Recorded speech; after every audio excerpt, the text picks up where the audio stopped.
विद्यार्थी मित्रांनो, यानंतर आपला गुरुत्वाकर्षण या प्रकरणातील शेवटचा मुद्दा आहे तो म्हणजे मुक्तिवेग. आता मुक्तिवेग कशाला म्हणायचं हे मी तुम्हाला अगोदर सांगतो, म्हणजे तुमच्या संकल्पना काय होतील स्पष्ट होतील. समजा एखाद्या वस्तूला जर आपण आरंभिक वेग असा दिला की ती वस्तू त्या वेगामुळे पृथ्वीच्या पृष्ठभागावर परत येत नाही, अशा आरंभिक वेगाला आपण काय म्हणतो, मुक्ती वेग असे म्हणतो. म्हणून आपल्याला मुक्ती वेगाची व्याख्या अशी तयार करता येईल, एखाद्या वस्तूचा आरंभिक वेग असा असेल की ती वस्तू पृथ्वीच्या गुरुत्वीय आकर्षणावर मात करू शकेल व ती पृथ्वीवर पडणार नाही. या आरंभ वेगाच्या या विशिष्ट मूल्यास मुक्ती वेग असे म्हणतात. आणि या मुक्ती वेगालाच इंग्रजीमधून एस्केप व्हेलॉसिटी असं आपण म्हणतो. म्हणून या ठिकाणी फीच्या पुढं ESC असं शॉर्टमध्ये लिहिलेलं आहे. आता मुक्ती वेगाचं सूत्र आपणाला ऊर्जा अक्षयतेचा सिद्धांत वापरून काढता येते. ते कसं काढायचं ते आपण पाहू. बघा, समजा m वस्तुमानाची वस्तू आहे आणि तिच्या पृथ्वीचा पृष्ठभागावरील एकूण ऊर्जा किती समाविष्ट आहे हे आपल्याला अगोदर काढावं लागेल. म्हणजे त्या वस्तूमध्ये गतिज ऊर्जा आणि स्थितीज ऊर्जा ही आपल्याला अगोदर काढावी लागेल. मग पृथ्वीच्या पृष्ठभागावर m वस्तुमानाच्या वस्तूची गतिज ऊर्जा बरोबर गतिज ऊर्जेचं सूत्र आपल्याला माहित आहे 1/2 mv चा वर्ग. या ठिकाणी आपण असं घेऊ 1/2 mv ESC चा वर्ग. आता m वस्तुमाना असलेल्या वस्तूची पृथ्वीच्या पृष्ठभागावर असलेली स्थितीज ऊर्जा हे आपण असं काढू शकतो वजा gm म्हणजे पृथ्वीचं वस्तुमान, स्मॉल m वस्तूचं वस्तुमान भागिले r पृथ्वीची त्रिज्या. एकूण ऊर्जा E1 असं आपण म्हणू, म्हणजेच गतिज ऊर्जा अधिक स्थितीज ऊर्जा. या ठिकाणी त्या वस्तूमध्ये असलेली एकूण ऊर्जा बरोबर E1 बरोबर काय 1/2 mVESC चा वर्ग वजा gmm भागिले r. आता जेव्हा वस्तूला आपण आरंभिक वेग लावून वस्तू अनंत अंतरावर जाते त्यावेळेला त्या वस्तूमध्ये समाविष्ट असलेली एकूण ऊर्जा आपल्याला काढावी लागेल. आणि ही ऊर्जा म्हणजे त्या वस्तूमध्ये समाविष्ट असलेली गतिज ऊर्जा आणि स्थितीज ऊर्जा.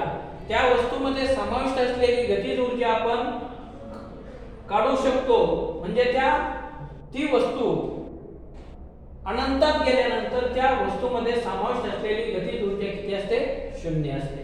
त्या वस्तूमध्ये समाविष्ट असलेली स्थितीज ऊर्जा म्हणजे gmm. या ठिकाणी आपण पृथ्वीची त्रिज्या घेऊ शकत नाही. याचा अर्थ हे जे चिन्ह आहे या चिन्हाला आपण काय म्हणतो, इन्फिनिटी म्हणतो, म्हणजे अनंतात. त्या ठिकाणी त्या वस्तूमध्ये समाविष्ट असलेली स्थितीज ऊर्जा जी आहे ती देखील किती असेल, 0 असेल.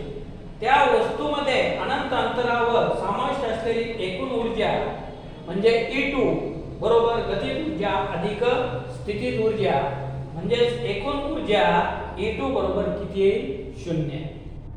आता ऊर्जा अक्षयतेच्या नियमाप्रमाणे, आता ऊर्जा अक्षयतेचा नियम आपल्याला माहित आहे की ऊर्जा नष्ट पावत नाही, मात्र ऊर्जेचे एका रूपातून दुसऱ्या रूपामध्ये काय होते, रूपांतरण होते.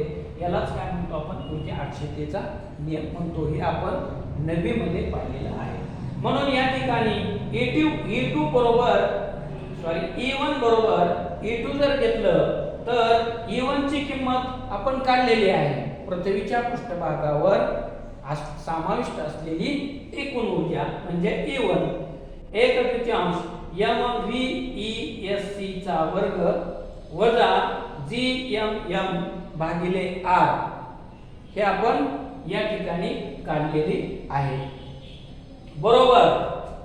E2 ची किंमत किती आली? 0 म्हणून 0.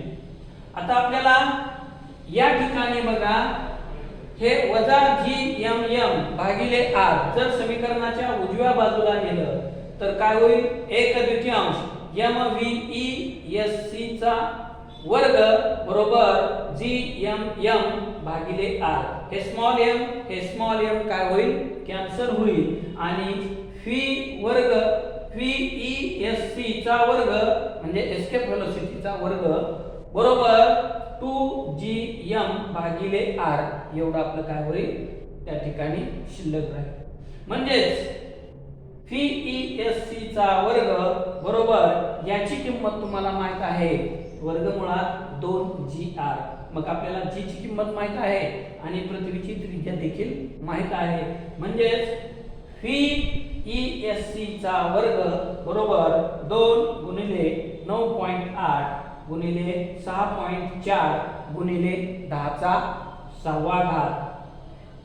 हे जर आपण सोडवलं बघा सोडवत असताना काय करावं? या ठिकाणी 2 गुणिले या ठिकाणी किती दशांश स्थळ आहे? 1 दशांश स्थळ आहे.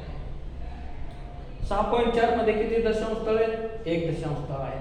म्हणजे या ठिकाणी 10⁻⁴ येईल आणि 10⁻⁴ म्हणजे किती झाला? 100 गुणिले 100 म्हणजे 10,000 झालं आणि 10,000 चा वर्ग म्हणून 100. मग या ठिकाणी जर आणखीन आपण दशांश स्थळ दिलं तर त्याची किंमत किती आहे? संक्षिप्त रूप दिलं तर त्याची किंमत आपल्याला 11.2 किलोमीटर प्रति सेकंद. एवढं जर आपण एखाद्या वस्तूला आरंभिक वेग दिला तर ती वस्तू काय होते? अनंतात जाते. या आरंभिक वेगालाच आपण काय म्हणतो? मुक्ती वेग असे म्हणतो. म्हणूनच एखादं यान सोडत असताना त्या यानाचा अंतराळ यानाचा आरंभिक वेग जो असतो हा कसा असतो? मुक्ती वेग त्या ठिकाणी दिलेला असतो. त्या वेगामुळे ते यान पृथ्वीच्या पृष्ठभागावर परत न येता इतर ग्रहावरती काय होते? पोहोचते. ठीक आहे.